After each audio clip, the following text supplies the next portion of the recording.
But at the end of the day, God does send us blessings.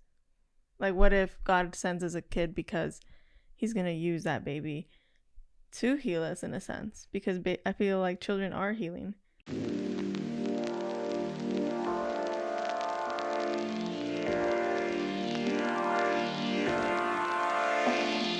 Yeah, it is our story. But at some point, the story got to end. You know? Or do you think there's more chapters? Do you think there's another book? Do you put this book up? Do you eventually stop? At what point do you stop talking about your loved one or posting pictures?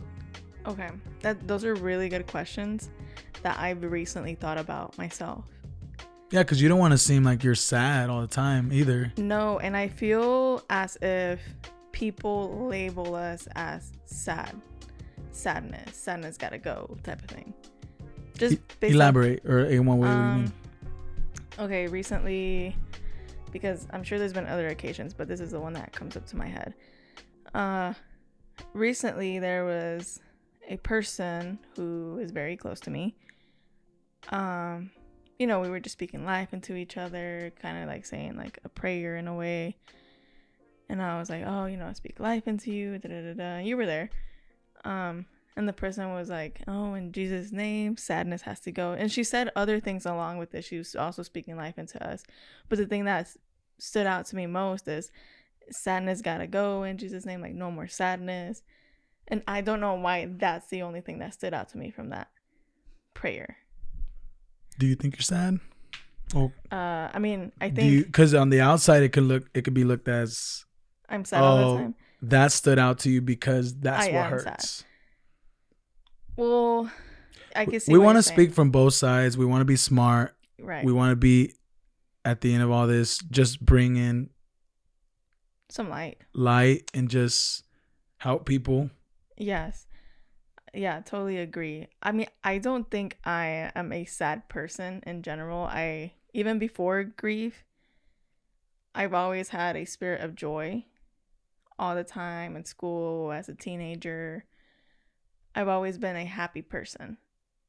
But clearly, when you see someone lose a loved one, I feel like all you see now is sadness in them, and heartbreak and depression and grief. That I feel like that's what you know them as now. Right. Whereas to in the contrary, since I've lost Abel, yes, I felt sadness. I think that's a normal emotion, feeling, and grief. But I've also had happy times. I've also had good times. I don't want to be labeled as a sad person. What did I tell you yesterday in the car? I can't remember. We were talking about this, but I said, we're not, you're just coping. How did I say? Yes, like, it's not that I'm sad all the time. I'm learning how to cope with grief. Right. And the memories that you have left, or that you did have, you said it. Oh, because whenever I get memories of Abel on my Facebook, I tend to share them. And not because I feel sad, but because, one, that's the way I remember him. Two, maybe that's the way I still bring honor to his life, is through memories. And so the conversation came up of, you know what, like sometimes I question myself, why do I even repost those memories?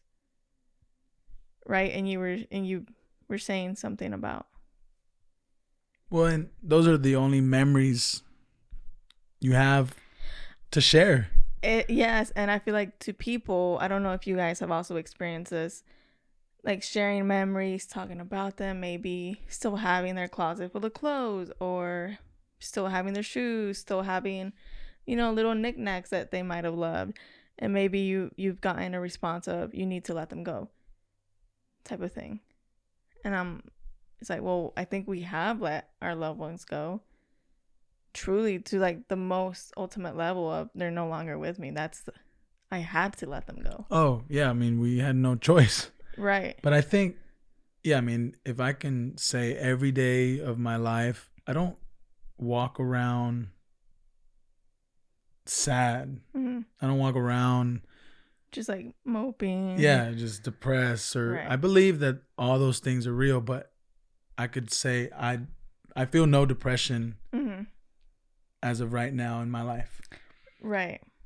But yeah, I mean, it's difficult not to think there's sadness attached to it because the story was sad. We didn't get what we considered our I want to say our promise is still ours. I don't think that's changed, but it's just we didn't see the outcome that we truly wanted. Fought so hard for. Right. So I can see how people maybe on the outside who don't understand may just see sadness. I get their side, but it's also they haven't taken the time to convivir with you, which is to spend time with you. For sure. To see where in the mindset you are, because you know that I talk about the dark space I was in last winter, and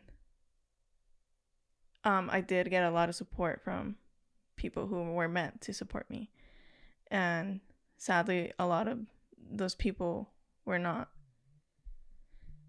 the people I wanted it to be, like family. A lot of my family wasn't there, and not that I'm hurt with family, I love my family, but I did want it to be mostly support from my family, and it wasn't that. And you know, that person who said that, sorry, it's distracting. You're good. Take your time. I saw this on TikTok. Take space. Everything is on TikTok nowadays, but take up space. Take up space. Those gaps matter. So if you have like Kanye, this guy, if you have if you need a moment to think about it. Oh, I forgot where I was going with that. We were saying I got in the loop of, oh yeah, like that person didn't take time to see where I'm at now. So, you know, maybe this person saw where I was last winter in a really dark, I was depressed and I felt depressed then. I felt really anxious last winter. So maybe they still have me in that mentality. So maybe people might still have us in the mentality of the day of the funeral. Right. The day of losing Abel, because they haven't really spent quality time with us and really showed up after the passing where it matters the most, I feel. For sure. Right, in grief. And I was just going to say that it's very interesting how the more I force people into my life, the less people are around.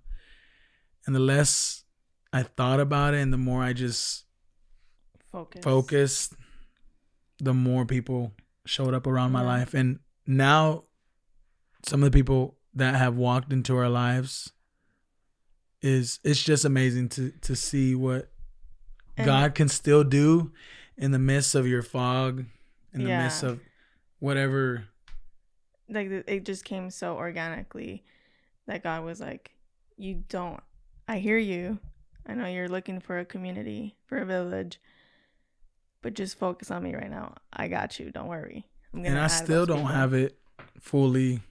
But again, I don't give myself enough credit to say I'm just thankful where I'm at today, even with my relationship. It's not where I want it. Mm-hmm.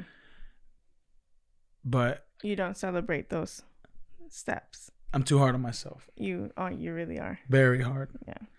But yeah, so overall it's been a struggle to even stay consistent on YouTube. One, we've been really busy on some business stuff that we want to really do. Still don't have that figured out. But to really where it goes down, there's a lot of There's a lot of times that we've tried this. Yes, and it just wasn't successful, but because it wasn't time. It wasn't time, and now it's a perfect timing. Feels right. Feels right. Feels organic. But then it's like sorry to cut you off, but we don't want to. That was another thing. The more we try talking about it, I know some people think, oh my goodness, guys, got to move on. But yeah, and that's where we're going to touch up on next.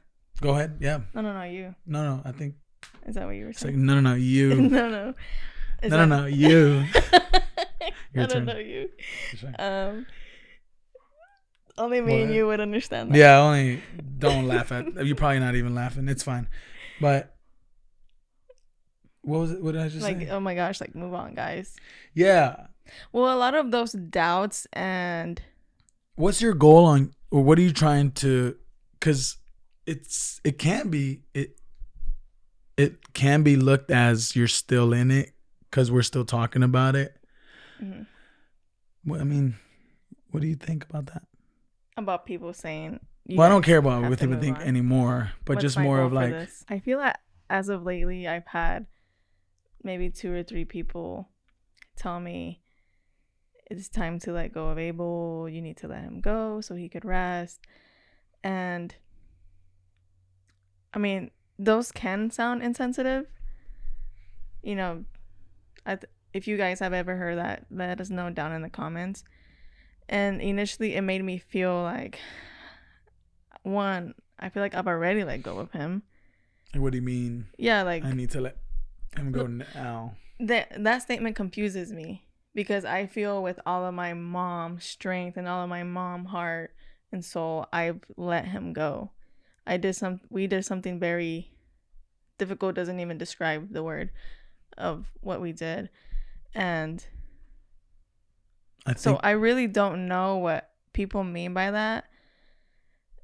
I suppose maybe they're coming from a place. How do you respond to that? Well, for those that are new to that, or yeah, I mean, honestly, I feel like sometimes I could be too graceful with things, and I don't. So I won't hurt their feelings. I just kind of like, okay, instead of like popping off and be like, what you mean? Yeah. So when I heard those things, I'm like, I understand. Like, yeah, I do have to let him go. You're right. Because obviously there is a piece inside of every single one of us who has lost someone that necessarily hasn't let go a certain piece of them, because that's the very same thing of what's keeping them alive on this earth, which is their memory. Because we still have Abel's room, quote unquote. We have his crib, we have his clothes out, like set up like a whole nursery type of vibe. Keep in mind, he never actually was able. We weren't living here at that time, but we just still chose to make his. That's a good point. So after his passing, we moved to this house, and at that time we were like, without a doubt, he's getting his room here. We're setting everything up. I don't want to put things away in storage because that's too hard for me right now. And so when people, some friends, family members, clearly the people who have came to this house, they've seen his room, and a lot of their questions are maybe like, oh, but do you think that hinders you? Do you think that makes your healing journey difficult? Like, I think that's what's holding you back from healing. And I'm like, I don't think so. If anything, I feel like it gives me peace seeing his stuff, but maybe that's the reason for people saying you have to let him go. The way I'm at a point in my life where I'm learning that not everything needs a reaction or an explanation. So that's a good point. When I get defensive at times, I just shut my mouth. Because at the end of the day, there's nothing I need to prove to certain people. And not everyone's going to understand. And not everyone deserves your time to explain yourself, because they won't understand no matter how far you take. There you go. They won't understand the journey of your story. Going back to the victim mentality, I can sit here and say, well, this is our first home and I just wanted our first child to enjoy his first room. Right. But I can sit here and all that. That's not where I'm at. Exactly. So where I'm at with whatever you just asked, or your question, sorry, that was kind of rude. Whatever you just asked. Anything with whatever sounds rude. It can. But why am I pointing? The room's that way. The room's that way. I don't touch it. Sometimes I do, but I don't even dwell in the room. Yeah, we don't step in there often, honestly. Baby stuff is expensive. That's another That's another thing to add. Okay, there you go. Another reason why we also set up his room was because one day, I mean, we we plan want to have more children at yes, the appropriate time. we want to reuse it. Yeah. And then like and we don't have to explain this, but right. I think it's more of perspective that the way I cope with that, it doesn't help me or hurt me. There you go. That's I a don't good way. sit here and it doesn't hold me back. I saw a shirt and now I can't start my day. Yeah, and I feel like maybe it's like our culture, our Mexican culture, who maybe they think, oh my gosh, I look at his stuff every day. I look into his memories. I look into his clothes and just like weep, you know. Whereas in the beginning parts of losing him, I feel like we did give ourselves moments to that, but we've grown with grief and we've grown to live with it. We've learned how to live with it. So we're not just like this emotional mess type of thing, you know? Yeah. And I know we're still a process, just like a lot of people watching. Right. Not going to sit here and front that our marriage is perfect. Right. It's not. Still got a lot of things to figure out, but it's great, I would say. Absolutely. I sit here sometimes and I can't wrap my mind around what God has blessed me with each other. The way our chemistry is very unique. It is. I think it is. I think it's very But maybe unique. every couple says that. Yeah. But the way we click is really good. I know that's another. We click beautifully. Yeah. But I think it's all a balance. At the end of all this, it goes back to communication. If you do not tell your family, and if your family doesn't tell you how you all feel about it, we're not going to reach a place where we can. Because I think sometimes, well, maybe talking about it, they think that they keep us there, or it's too sad to bring it up. But it's just, I feel like it's a Mexican culture thing. Right. I really do. Because talking about your loved one who passes always has to be sad. Because of the defeat. Most of the time. Of what the circumstance looks like. Right. Because, I mean, at the end of the day, it is tragic. But there's also joy that follows after grief, during grief, after the loss. Even though if you are in the beginning stages of loss and grief, I know it's very hard to accept that you will feel joy after your loved one has passed. And I know that when we have children, it's going to be much easier to feel happy for us because it's happiness now. But I'll be genuinely grateful then because I really worked on my happiness through all this. Now. During the time of having no kids. And it wasn't that replaced Abel. Or not necessarily replaced Abel, but the hurt. That wasn't my Band-Aid to say now I look happy, or now I'm actually working on it right now. That's a really good point. Because I know that's like a whole other topic about, having children after a loss. But that was like one of my biggest things of like not pushing me forward to having more kids now was I don't want them to think I'm depending on them for healing. But at the end of the day, God does send us blessings. Like, what if God sends us a kid because he's going to use that baby to heal us in a sense? Because I feel like children are healing.